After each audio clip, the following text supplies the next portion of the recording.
आवो साईं मेरे साईं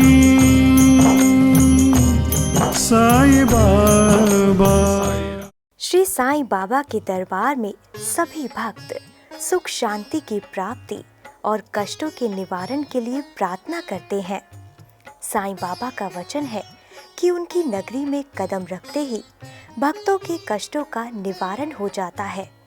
पर सब कुछ जीवन में जो मिलता है वो उचित समय पर मिलता है, क्योंकि हर चीज का एक समय होता है। अगर आप बाबा को एकटक निहारोगे तो एहसास करोगे कि बाबा आपकी तरफ देख रहे हैं और विश्वास दिला रहे हैं कि समय आने पर बाबा आपकी सहायता अवश्य ही करेंगे। कोंडली की रहने वाली वर्षा शर्मा जी पर और उनके परिवार पर श्री साईं बाबा ने हमेशा अपनी कृपा छाया बनाए रखी। उनके परिवार को जब जब किसी परेशानी ने घेरा तो बाबा ने उनकी सहायता की, क्योंकि श्री साईं बाबा उनके हृदय में बसते हैं। उनकी श्री साईं बाबा में अटूट आस्था है। उन्हें श्री साईं बाबा के वचनों पर अटल विश्वास है, और विश्वास हो भी क्यों ना, क्योंकि साईं बाबा ने ही स्वयं अपने 11 अनमोल वचनों से भक्तों की हर मुश्किल दूर करने का भरोसा दिलाया है। बाबा कहते हैं कि जो भक्त निस्वार्थ भाव से शिरडी आएगा उसकी हर मुश्किल आसान हो जाएगी। ओम साईं राम। ओम साईं राम। मैं वर्षा शर्मा आज आपके साथ बाबा के कुछ अनुभव शेयर करना चाह रही हूँ। वैसे तो बाबा के साथ हमारे बहुत सारे अनुभव हैं, परंतु मैं कुछ अनुभव आपके साथ शेयर करूँगी।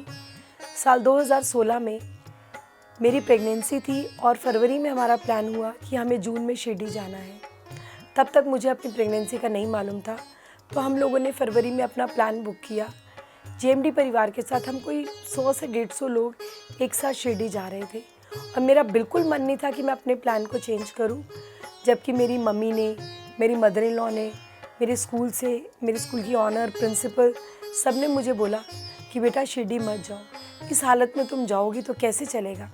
परंतु मेरे को लगा मुझे अपना ये प्लान चेंज नहीं करना, क्योंकि जब सब लोग जा रहे हैं मैं घर बैठ के कैसे अनुभव करूँगी कि मैं इस साल शिरडी नहीं गई, क्योंकि साल में बाबा जितनी बार बुलाएं उतनी बार जाना चाहिए। पर जून में जब सबके साथ जाना होता तो मेरा बिल्कुल मन नहीं था कि मैं ना जाऊं, और बाबा पे पूरा विश्वास था कि बाबा जो करेंगे अच्छा ही करेंगे। जब बाबा ने दिया है तो आगे बाबा ही संभालेंगे। सब लोगों ने मुझे रोका पर मैं नहीं मानी। जून में जब हम शिरडी गए तो हम ट्रेन से शिरडी गए, सब लोग साथ में थे। ट्रेन में सब लोगों ने मेरा बहुत ध्यान रखा। परवीन मलिक भैया, परवीन मेहता भैया, अमित भैया, गुलशन भैया, सब लोगों ने मेरा बहुत ध्यान रखा। परंतु जब आगे हम बस में गए तो थोड़ी रोड ख़राब होने की वजह से मेरी तबीयत थोड़ी ख़राब हो गई। जैसे हम शिरडी में गए, तैयार हुए और हम लोग दर्शनों के लिए जा ही रहे थे तो मेरी एकदम तबीयत ज़्यादा ख़राब होने लगी। तो मेरे साथ अंजू दीदी थी, उन्होंने मुझे होटल के रूम में लाई और मुझे बोला तुम आराम करो। राजेश मेरे हस्बैंड जो कि दर्शनों के लिए जा चुके थे, ना उनके पास फ़ोन था क्योंकि फ़ोन हम लोग रूम में रख के जाते हैं। अंजू दीदी आई, उन्होंने देखा मेरी तबीयत बहुत ख़राब हो रही है और मैं कंटिन्यूस रोए जा रही हूँ और बाबा को यही बोल रही हूँ कि बाबा ये क्या हो रहा है मेरे साथ, जब मेरे को वहाँ से ठीक ठाक लाए हो तो यहाँ दर्शनों के लिए क्यों नहीं बुला रहे। फिर अंजू दीदी ने मुझे एक पानी के गिलास में ऊदी घोल के दी, मेरे माथे पे ऊदी लगाई और मुझे बोला तुम बाबा के 11 वचन बोलो और सब ठीक हो जाएगा। पर मैं रोई जा रही थी और बाबा के वचन बोली जा रही थी। करते करते मुझे थोड़ी देर के लिए नींद आ गई। जब मैं सोई तो मुझे पता ही नहीं, उसके बाद मैं उठी 3-4 बजे। सब लोग दर्शनों के बाद इधर उधर घूमने चले गए। 4 बजे जब सब लोग आए तो मैं एकदम ठीक थी। मैंने चाय पी तो मुझे लगा मैं एकदम ठीक हूँ। मुझसे मिलने कुछ ऋषिकेश से मेरे कज़न्स आए हुए थे, वो भी उसी होटल के रूम में आ गए मेरे से मिलने। जब उनके साथ मैं बैठी चाय पी तो मैं बिल्कुल ठीक थी। फिर मैं उनके साथ लैंडी बाग दर्शन करने और अच्छे से घूमने गई। सब जगह मैंने उनके साथ पूरा अपना द्वारका माई, चावड़ी, सब जगह दर्शन किए बाबा के। उसके बाद मैं एकदम ठीक थी और अगले दिन जब हमारी पालकी निकली तो उसमें मैं इतना नाची कि आधे लोगों को मेरी प्रेगनेंसी का ही नहीं पता था। जब बाद में देखा, उसके बाद 3-4 महीने बाद सबको पता चला कि बाबा ने हमारे को बेटा दिया है और बिल्कुल ठीक ठाक, बिना किसी प्रॉब्लम के। हाँ, मेरे मन में एक शक ज़रूर था। मुझे स्कूल में मेरी एक फ्रेंड ने शेयर किया था कि जब वो अपनी प्रेगनेंसी के 3rd मंथ में शिरडी गई थी तो वहाँ उसकी तबीयत ख़राब हो गई थी और उसके हस्बैंड उसे उठा के हॉस्पिटल ले गए और वहाँ उसका मिसकैरेज हो गया था। तो मेरे मन में एक वही बात थी कि बाबा मैं आई हूँ, मेरे को सब लोगों ने रोका, उसके बावजूद भी मैं बाबा के दर्शनों के लिए गई हूँ। मेरे साथ कोई ऐसी अनहोनी ना हो कि जिससे मेरा तो मजाक बनेगा ही बनेगा कि 14 साल बाद मेरी प्रेगनेंसी और उसके बाद मेरे साथ कुछ गलत हो गया तो लोग मेरा आपसे विश्वास उठ जाएगा, मेरा नहीं मेरे परिवार का तो कम से कम उठ ही जाएगा। तो बाबा के आगे मैंने यही अरदास की कि बाबा अगर यहाँ तक लाए हो तो मुझे ठीक ठाक से दर्शन करवाओ और मुझे ठीक ठाक घर भेजो और मुझे सब कुछ मेरे परिवार पूरा करो। और बाबा की कृपा से आज मेरा बेटा 1.25 साल का हो गया है। वैसे तो बाबा के साथ बहुत सारे अनुभव हैं, परंतु ये एक ऐसा अनुभव है जिसकी वजह से आज मैं यहाँ पर आपके सामने हूँ। बात 2012 की है। मेरे बेटे का कंपटीशन था चंडीगढ़ में और हमें जाना था, तो हमने सोचा हम बाय रोड जाएंगे क्योंकि हमें वहाँ पे कुछ लोगों से मिलना भी था। हम लोगों ने सुबह प्लान किया और जब हम जाने लगे तो सुबह मेरे हस्बैंड अपना वॉलेट घर भूल गए। तो हमने रोहिणी से अपनी गाड़ी को यू टर्न किया और फिर हम घर गए क्योंकि चंडीगढ़ जाना और लाइसेंस आरसी वगैरह सब उसी में थी। तो हम घर आए, हमने वो सब उठाया और हम फिर से गए। जब हम उस रूट पे गए तो मेरे एक फ्रेंड का फ़ोन आया कि इस रूट से मत आओ, यहाँ पे छठ पूजा की वजह से जाम है, बहुत लंबा जाम है, तो तुम अपनी गाड़ी किसी और रास्ते से आओ। फिर हम लोगों ने बवाना वाला रूट पकड़ा कि चलो आज हम इस रूट से स्कूल जाएंगे। हम उस रूट से स्कूल गए। जिस रोड पे हम जा रहे थे उस रोड पे देखा तो गड्ढा खुदा हुआ था। फिर हमें अपनी गाड़ी यू टर्न करनी पड़ी। फिर हमने किसी ने बताया कि तब नेविगेटर नहीं होता था, तो हम लोगों ने दूसरा रोड पकड़ा। हम उस रोड पे गए तो वहाँ 2 ट्रक आपस में ऐसे लगे हुए थे कि जहाँ जाने का रास्ता ही नहीं था। फिर हमने अपनी गाड़ी यू टर्न की। फिर किसी ने हमें बताया कि आप बवाना आगे इंडस्ट्रियल एरिया में से भी एक रास्ता जाता है, वहाँ से जाइए। फिर हम अपनी गाड़ी वहाँ मोड़ी। जब हम जा रहे थे तो मैं इनको बोला अपने हस्बैंड को कि सुनो आज हम यू टर्न कर के स्कूल पहुँचेंगे, क्या हमें चंडीगढ़ में यू टर्न कर के जाना, तो हम कैसे चंडीगढ़ पहुँचेंगे। धीरे धीरे करते करते हम स्कूल पहुँचे। जब हम स्कूल से निकले तो हम अपना कुछ सामान का पैकेट फिर स्कूल में भूल गए। देन हम लोगों ने यू टर्न लिया, फिर हम स्कूल गए, वो सामान उठाया, फिर हम चंडीगढ़ के लिए निकले। जब हम चंडीगढ़ से पहले पानीपत टोल आता है, उस टोल पे हम पहुँचे तो मेरे बेटे को याद आया कि मम्मा मेरे को वो कलर का पैकेट लेना जो मेरे पास नहीं है और मुझे कल मॉर्निंग में वो चाहिए। उसके बाद फिर हमने बोला कि चलिए पानीपत की मार्केट से मैं वेल नोन टू थी, तो हम लोग फिर वहाँ से हमने यू टर्न किया कि चलो पानीपत की मार्केट चलते हैं, मैं आपको वहाँ से सामान दिलाऊंगी। जैसे ही हमने वो यू टर्न किया, सामने से बहुत स्पीड से टोल टैक्स से आती हुई एक स्कॉर्पियो गाड़ी, मैं और मेरे हस्बैंड बाबा के भजन भी चल रहे हैं। बाबा मेरी रक्षा करना भजन जो हमारी गाड़ी में सबसे ज़्यादा चला करता था, वो भजन चल रहा है।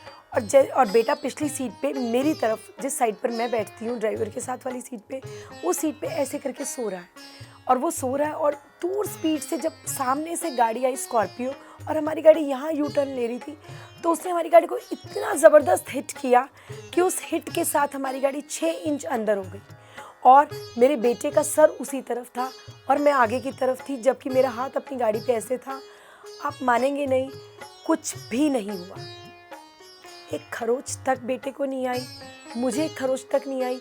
गाड़ी ज़रूर इतनी अंदर धंस गई कि उसमें से दरवाज़ा खोलना हमारे लिए मुश्किल था।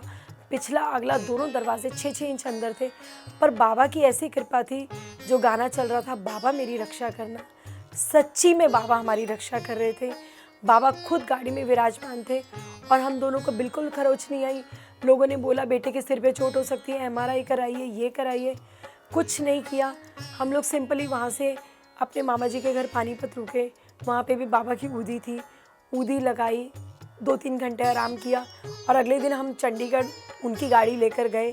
और आप मानेंगे नहीं, इतने डैमेज के बाद जो हमारी गाड़ी का जब उसकी रिपेयरिंग के लिए कंपनी गई तो कोई मान ही नहीं सकता था कि गाड़ी इतनी डैमेज हुई है और आप लोगों में से किसी को कुछ नहीं हुआ। मेरा बेटा जो कि बिल्कुल ओके, उन लोगों ने बोला कि जाके आप इसका MRI तो करा लीजिए। मुझे लगा कि कोई ज़रूरत ही नहीं है, जब उसकी एक्टिविटी में कोई चेंज नहीं है और बाबा ने रक्षा की तो मैं किस बात का MRI कराऊंगी। और देखिए आज बेटा भी बिल्कुल ठीक है और मैं भी आपके सामने हूँ। ये मेरे बाबा का ही की कृपा है हम लोगों के ऊपर, जो वो हर हाल में हमें हर मुसीबत में से बचा के रखते हैं। इससे बढ़कर हमें और क्या चाहिए। दिन रात हम शुक्रगुजार हैं अपने बाबा का, जो हम पे अपनी हर तरीके से कृपा बना के रखते हैं। ये बात 2006 की है।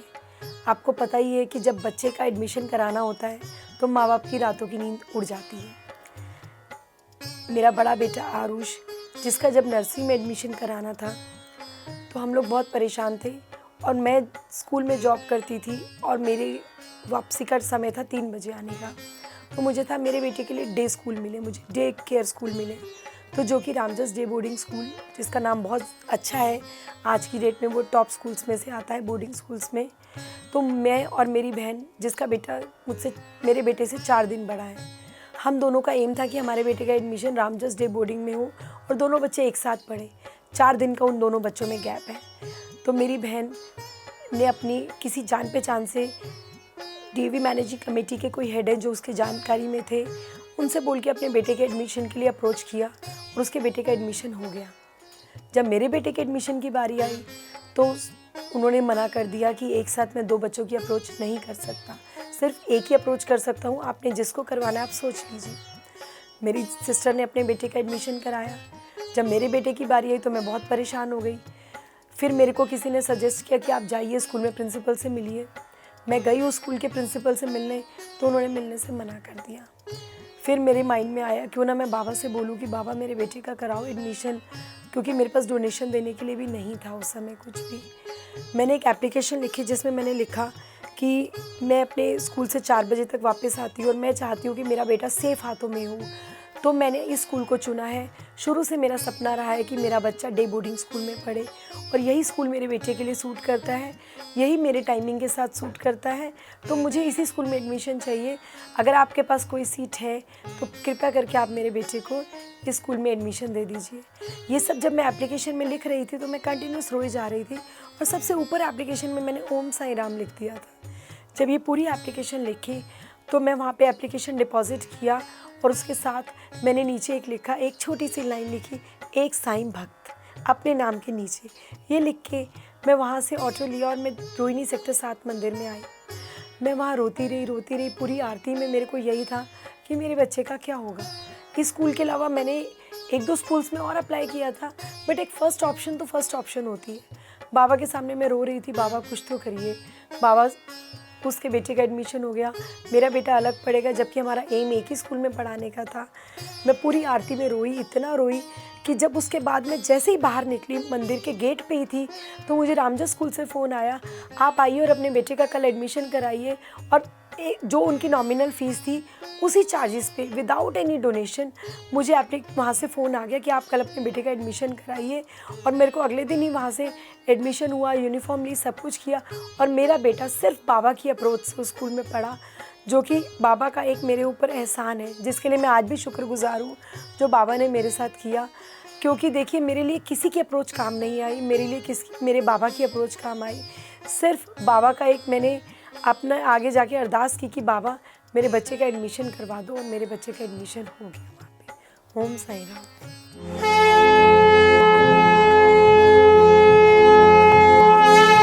श्री सच्चिदानंद सद्गुरु साईनाथ महाराज की जय।